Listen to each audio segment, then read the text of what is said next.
Hello বন্ধুরা, good morning and welcome back to my channel Piu's music world. তো সবাই কেমন আছো? আশা করি ভালো আছো, আমিও ভালো আছি। তো আজকে হচ্ছে আমি ডিউটি যাব না, সেজন্য ফাঁকা আছি। মা ফোন করেছে, বলে আয় একটু মাংস করবো। আমার দিদিমা আছেন আর বোনও এসছে, তো যাবো আজকে মাংস ভাতটা খেয়ে সন্ধেবেলায় আবার ফিরে আসবো।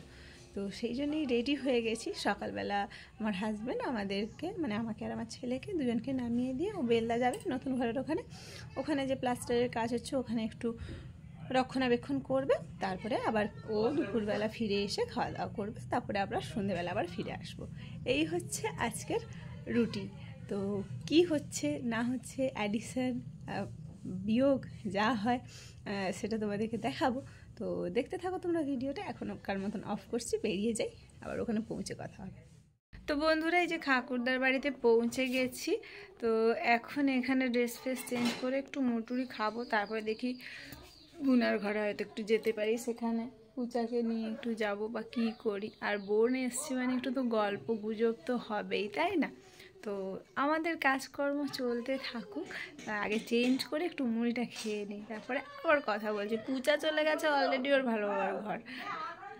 আর এরা কী সব চিৎকার করে যাচ্ছে সবাই, ঘরটা জমজমাট হয়ে গেছে। বোন আসছে, আমি, পূজা, সবাই, দিদিমা। পূজা দেখো এসে পড়েই ওর মনিকে দেখতে পেয়ে কীরকম দুষ্টামি করছে। আর এই বাচ্চা মেয়েটা আমাদের বাড়িতে মাঝে মাঝে একটু হেল্প করে দিতে আসে আমার মাকে। তাকেও কি অবস্থা করছে, তার অবস্থাও খারাপ করে দিচ্ছে। ও এলে মোটামুটি ঘরটাকে একদম মাতিয়ে দিবে, জমিয়ে দিবে, এটাই হচ্ছে ওর একমাত্র কাজ। তো দুপুরবেলার খাওয়া দাওয়া সেরে আমরা এখন যাচ্ছি ওই মার্বেলস আর টাইলসের দোকানে, যেটা আমাদের ঠাকুরদাতেই আছে। এর আগের দিনের দুটো ভিডিওতে আমি দুটো জায়গার জিনিস শেয়ার করেছিলাম, একটা হচ্ছে ঠাকুরচক আর একটা হচ্ছে শাহ মার্বেলসের, যেটা হচ্ছে তোমার মকরামপুরের কাছাকাছি অবস্থিত। তো আজকে ঠাকুরদার যেটা কাছে সেইখানটাতে যাচ্ছি, দেখা যাক এখানেও কেমন পাওয়া যায়।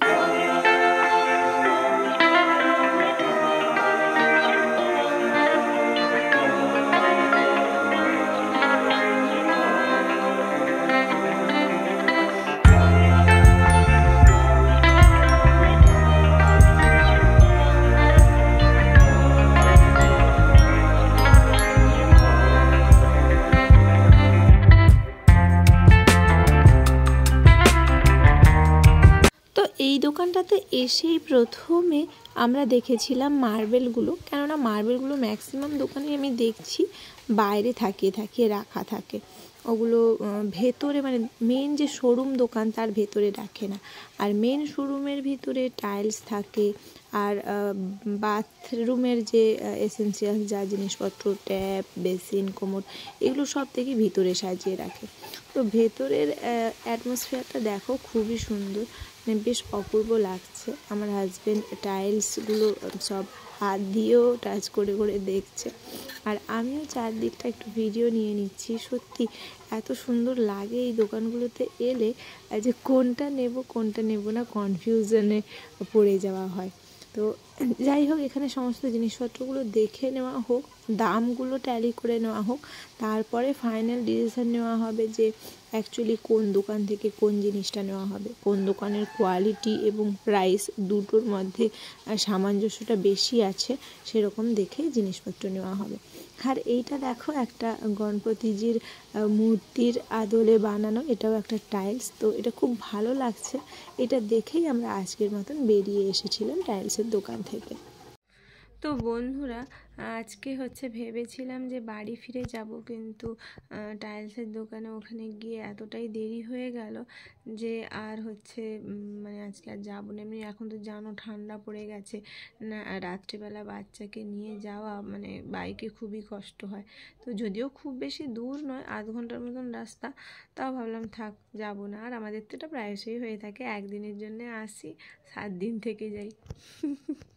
এটা অনেক মেয়েদের ক্ষেত্রেই হয়, কাদের ক্ষেত্রে হয় প্লিজ একটু জানিও, ঠিক আছে? তো যাই হোক, আজকের মতন এই ছোট্ট ব্লগটা এখানেই শেষ করছি। নেক্সট দিন আবার দেখা হবে, ততক্ষণের জন্য সবাই খুব ভালো থেকো, সুস্থ থেকো, এইভাবেই আমার চ্যানেলটা দেখতে থাকো।